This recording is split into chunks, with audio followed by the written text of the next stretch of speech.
Hey guys, today we're going to talk about something that I almost never see American coaches doing, and it's a game changer if you want your teams to execute patterns of play. So let's go. Guys, I've talked about pattern choreography on the channel before, specifically with build-out patterns and attacking patterns, and I might have mentioned it a little bit in terms of corners and throws, but I don't think I've done a dedicated video on why you should do pattern choreography, how to do it, and how it translates into a game.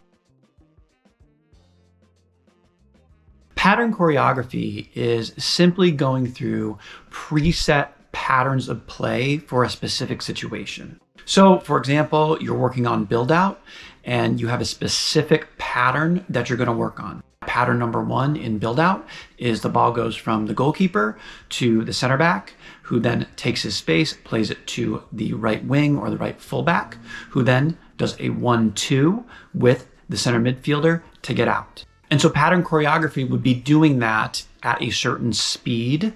Either you're just introducing a new pattern or you're working on full out game speed. And these are done unopposed. So either you are doing them with mannequins out there, with training sticks, or potentially just nothing out there. You're just running through the patterns. Pattern choreography is how you start to introduce solutions to problems on the field. So these are options. These are potential patterns that, for example, in building out of the back, can help us get out of the back depending on where the pressure is coming from. In general, people learn by giving them small building blocks and then adding to this. So when you're talking about pattern choreography, these are just small, isolated solutions that the players can use together when they're trying to figure out what to do in a real live game. And some coaches really don't like this. They feel like the players need to figure it out on their own. In no other educational context would we do this, where we would just say, give me, two numbers that add up to 10, just randomly for somebody who basically doesn't know math. Or would you do something more like, hey, 5 and 5 can add up to 10, or 8 plus 2 can add up to 10? Could you think of some other solutions that might get you to 10? And that's all pattern choreography is. Here's an example of how you could get out. Here's an example of how you could get out. And then when the game actually happens, they have to use those different solutions to figure out which one might work or might not work. So let's just start with build out and kind of show you the setup and how this would be done. So this is what a general setup would look like for a 9v9 team for some pattern choreography building out of the back. Here I have it set up with mannequins. You could use training sticks. You could use nothing at all. In fact, the more your team gets used to pattern choreography, the less you'll actually have to put either training sticks or cones up to represent defenders. They'll kind of get what you're doing. And you're going to tailor this to whatever particular formation and system that your team runs. Here, I prefer a 4-3-1. So you can see I have 2 center backs. I have 2 full backs. I have a defensive center mid with the 2 attacking center mids and a striker. So if we were doing pattern number 1, our goalkeeper would roll it out to the center back, who would play the full back, look for a 1-2 with the attacking center mid, who would then play the 9, or just dribble it through. They don't necessarily have to score in the goals, but especially in the younger ages, that can make it a little bit more entertaining for them. We would then go ahead and run the exact same pattern down the opposite side. And if you had players who are waiting, let's say you had more than 9 players at training, they would just switch out depending on what position they played. Here's an example of doing this again, 9v9, but this is an attacking pattern. So you can see that I've got the mannequins set up. This is a little bit more of a 3D view. You can also see that I have cones set up to represent starting positions. This is particularly important when you're talking about younger teams or teams you're just starting out with who positionally may just not have the awareness. You can start by putting cones down as starting positions for any pattern choreography.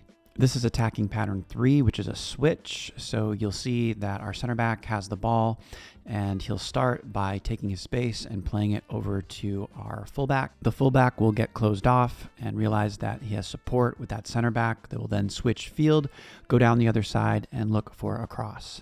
This same pattern is then repeated down the other side, this time with our left center back. Again, the fullback realizes it's closed. We switch the field, get into open space on the right wide area, and again, look to either play a combination, something to get across, or a shot.